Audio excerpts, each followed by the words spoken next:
do a little walk around, and I was actually just recently starting a couple of clips for some planting of some berry bushes and different soil types, and different ways that the soil had been covered, and I was going to showcase that. But came outside, had my phone on charge before I started that, and I was walking around and I was thinking about my plans for it, and seeing how the trees and all these other things had grown up, and I was thinking that I should really be recording that walk around.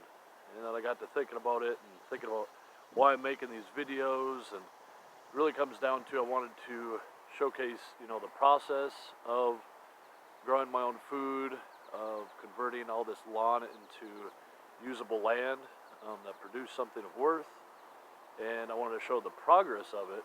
And pictures just wasn't gonna be good enough, so figured I'd start recording myself and do this YouTube channel, and started taking it more seriously.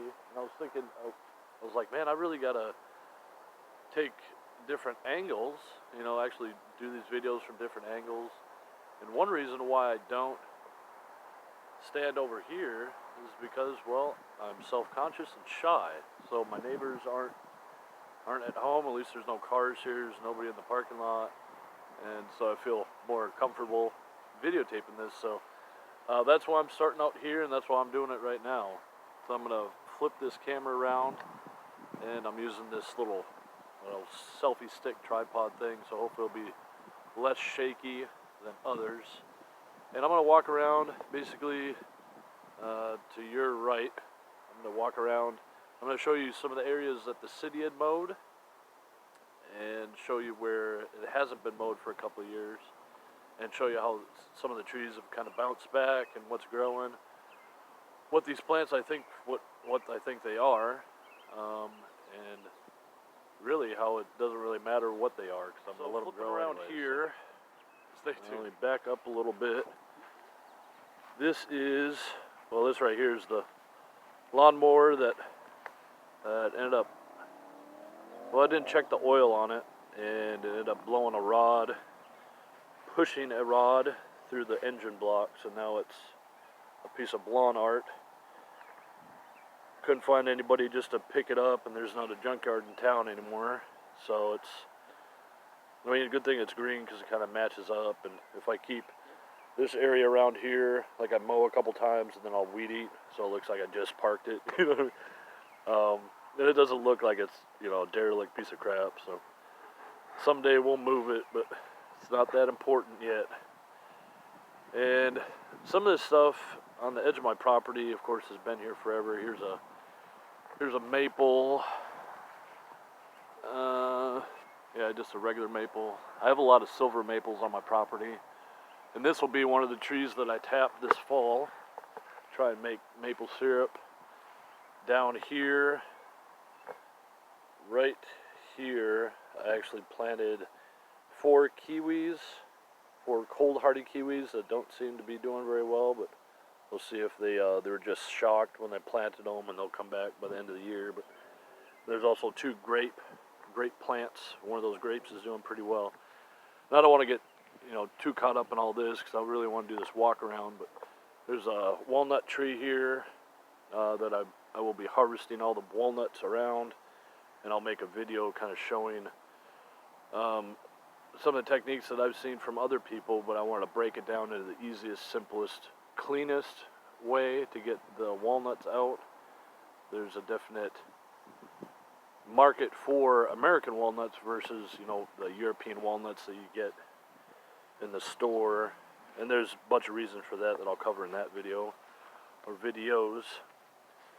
But just like I usually do, I usually walk around my property 4 or 5 times a day and kind of just see how everything's going. And now that I'm not chopping down a lot of this grass, I'm just letting it grow like it would normally, because it looks like it's being cared for. And a lot of these plants, whatever they are, like this, no idea what it is, but it's happy and it's growing. Same with this right here. I just call everything milkweed, but I'm sure probably none of them are actually a milkweed of any kind. But But you can see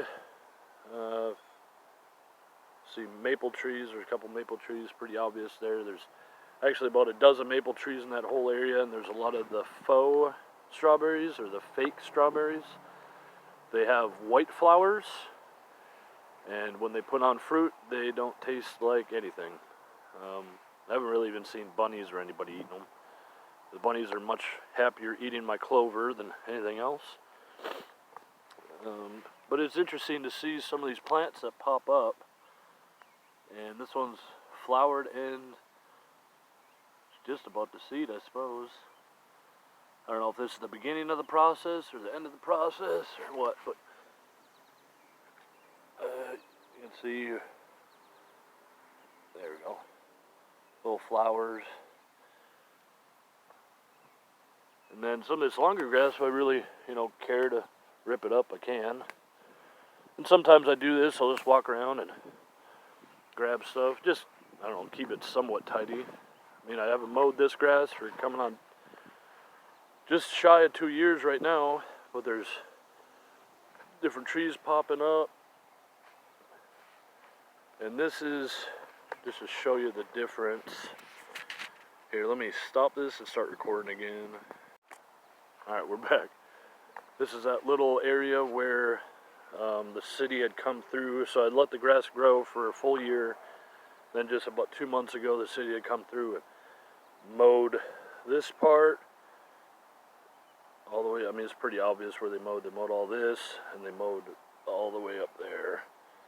It's kind of funny that the guy who's hired to mow, he just goes around and mows people's lawns down without a care in the world.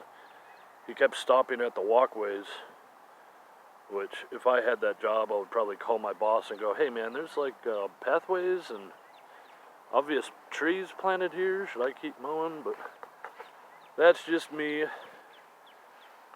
And I wanted to show you these trees. There's quite a few of these popping up. Probably 2 dozen. Now I looked up, kind of narrowed it down to a type of sumac. Could be a walnut, but I'm 100% sure that it's not the tree of heaven, which gets a pretty bad rap. But I guess it doesn't matter to me because none of these plants look to be that tree of heaven. And kind of talking about something I mentioned earlier, that even if they were all tree of heaven, I would probably still just let them grow. Because if you see, my plan is to build a forest that primarily produces food. So I have 1, 2, 3, 4, 5, 8 trees, and there's no shade, there's nothing like that. So I want that tree to grow, and I want that tree to grow, and I want that tree to grow, and that tree to grow. And further in there, I want those 40 or 50 maple trees to grow. And whether or not they all reach full maturity, if they all last 15, 20, 30, 40 years, will depend on how they grow, whether they survive the winters, whether some of these maples and other trees actually merge into one and make multiple trunks, and if they're, what kind of shade they're providing. So a lot of these trees will end up getting cut down just for the biomass, the biomaterial. Some of the older trees will be kept and then cut down and used for wood and kindling and things like that. And then hopefully that'll suit, most of my purposes. But you can see even this one, here's another tree, which is the same as this one right here, which I have no idea what it is. It's got a lot of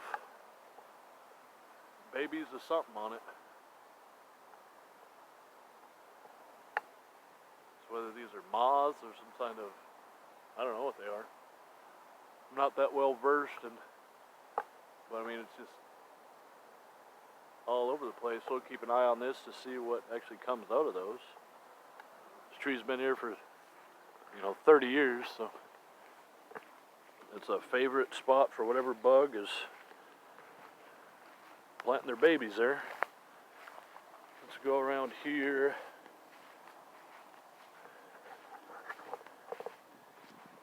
Another thing I wanted to bring up was the walnuts, all the berries.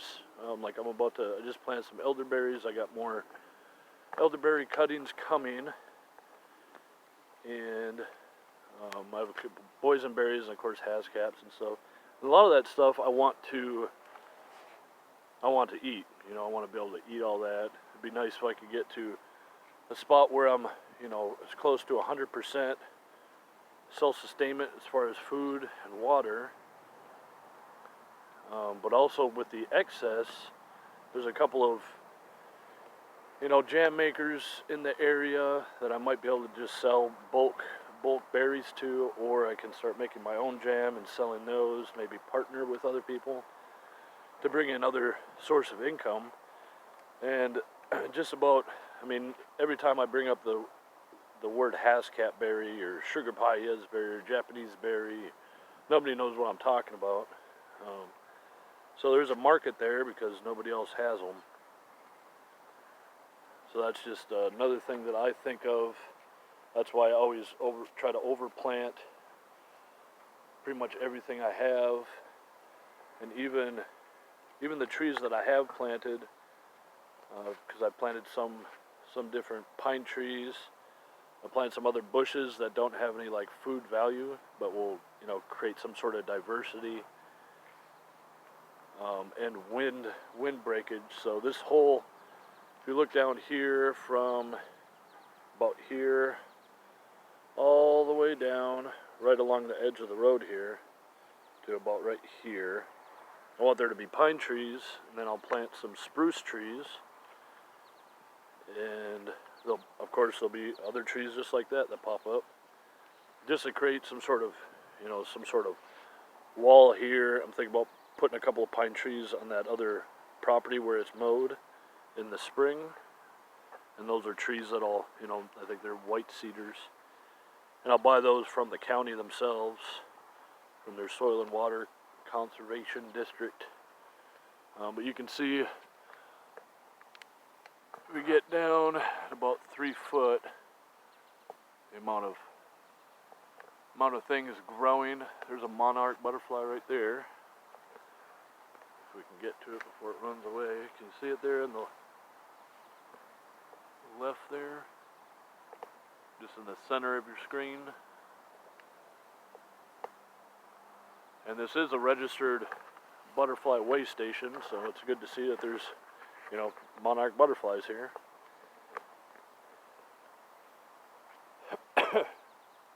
Yeah, it's interesting when I walk around. I mean, this stuff, of course, grows slow in human terms, but I walk around and just see this cool thing, whatever weed this is.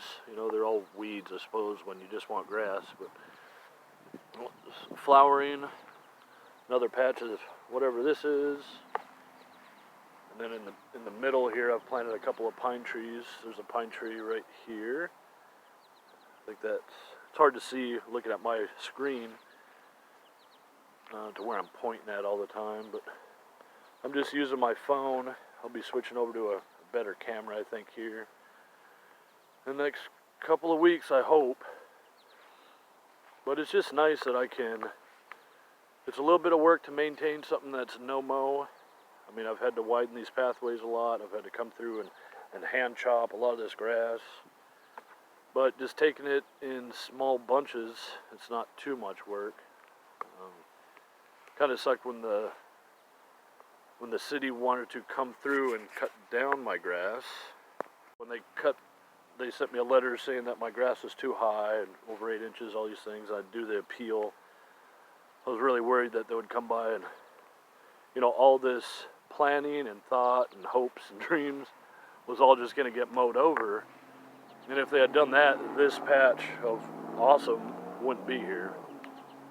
You know what I mean? That habitat, that where fallen limbs from this tree, that shelter for whatever bunnies and groundhogs and whatever else would have had to have been moved.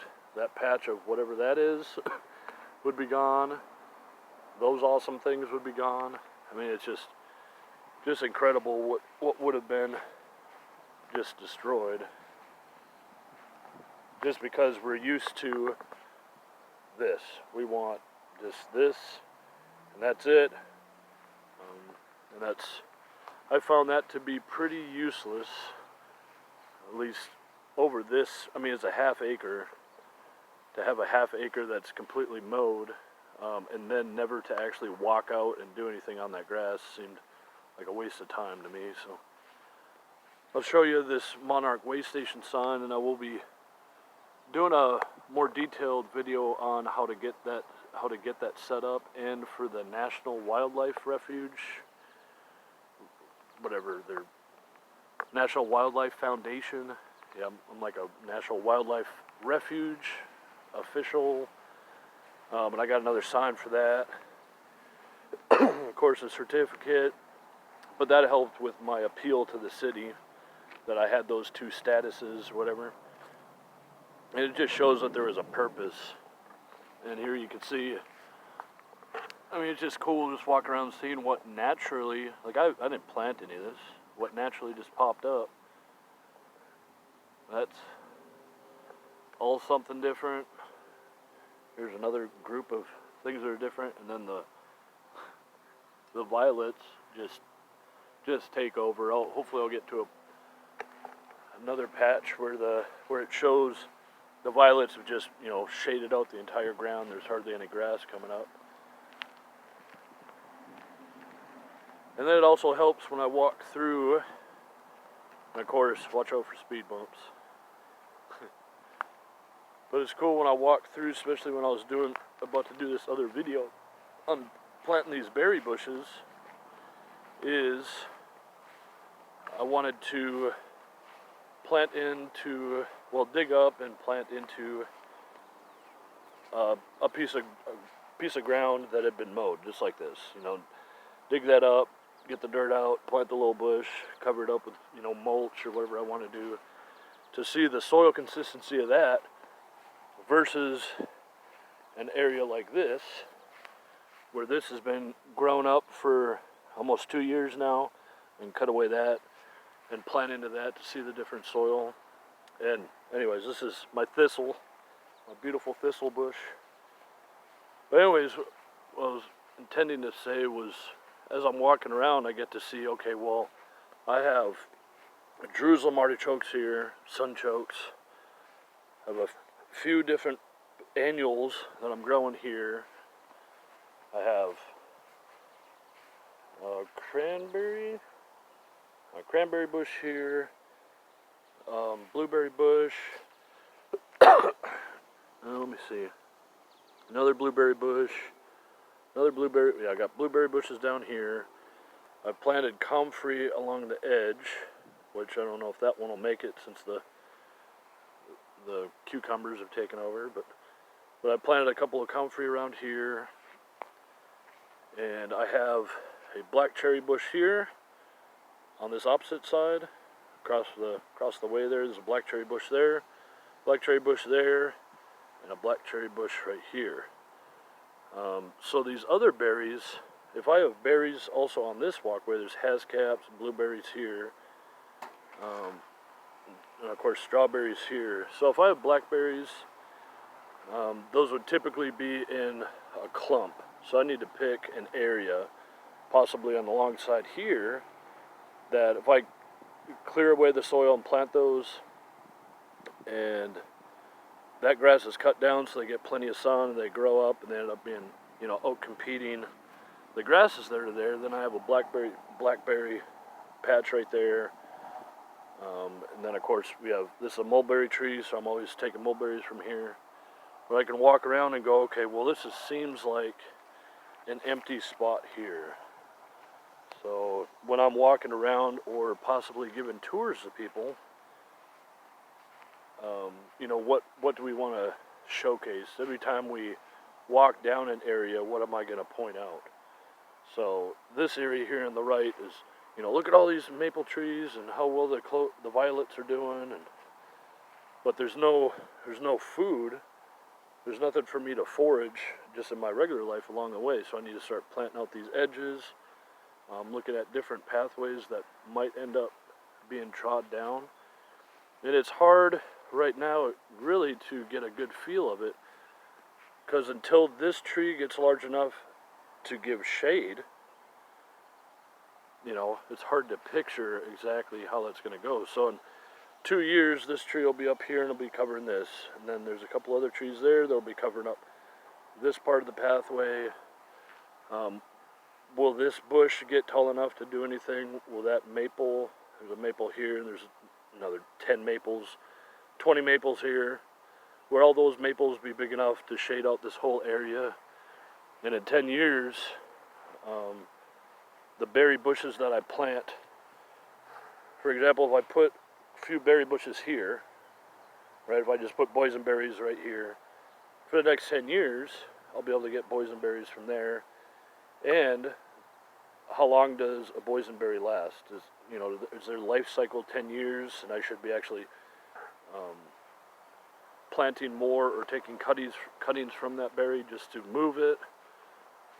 So it's just in general, I try to look at what I have, and this is like centered around annuals and perennials. I got strawberries and walking onions, raspberries, and here I have asparagus, more strawberries, and along the edge here I have a few hascaps. So that's the center. I walk through here typically. I walk down here, so we got berries all the way through. There's another annual and sunchokes. Got the mulberry tree, more asparagus. So I'm just expanding. So do I go down this pathway? Do I go down this pathway?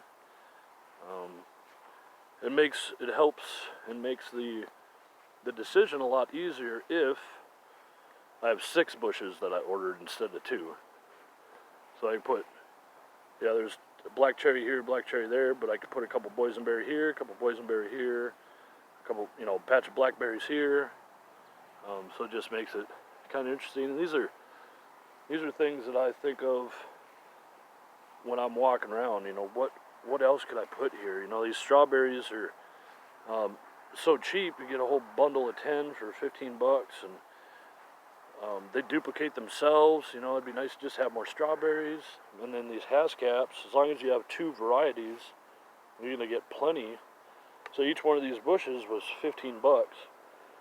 And they're just the cheapest whatever hascaps that you can get.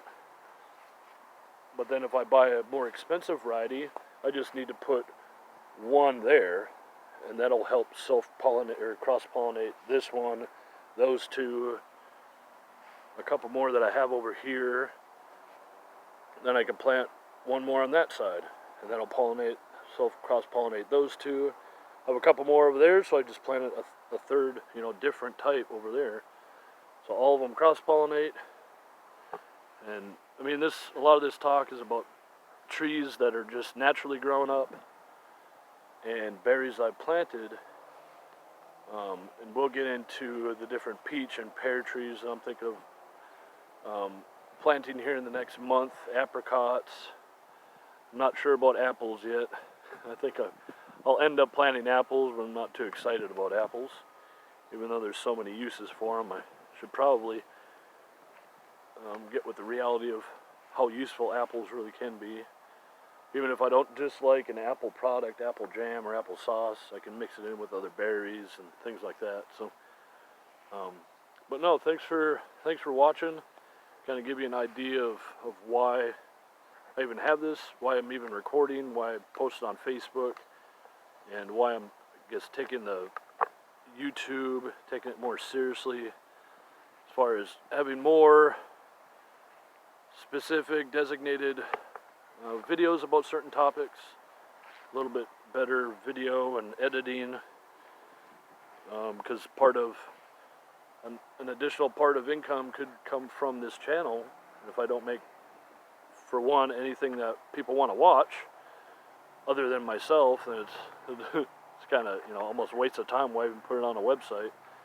But if I'm making, if I could be making money off of the berries and different vegetables and the fruit that I'm growing, if I can videotape all that and get some sort of ad revenue from people that are gaining benefit from my travels, from my, you know, learning how to garden, how to plant all these things, if they're getting something from that, then I'm only I'm helping people and helping myself. So yeah, I mean, it's pretty exciting. And just to leave you with one thing, there's my beautiful mullein. We're gonna be in the fall, we'll be taking those tall stalks off and the other ones that have popped up. I know it's hard to see, but there's like 17 stalks just like on the top there that are just gonna be filled with seeds, and I'm gonna spread those around, and that might be part of the perimeter over here. I might just stick random ones in the middle of grasslands, just because I think they're cool. They have huge leaves that I can use to lay down on soil and grass and whatever else to you know, return it all to the soil and then plant into it. So that's all I got for today. I think that was probably long enough, and I'll go and upload this, edit it, create the best thumbnail ever, and then hopefully people enjoy it. All right, thank you.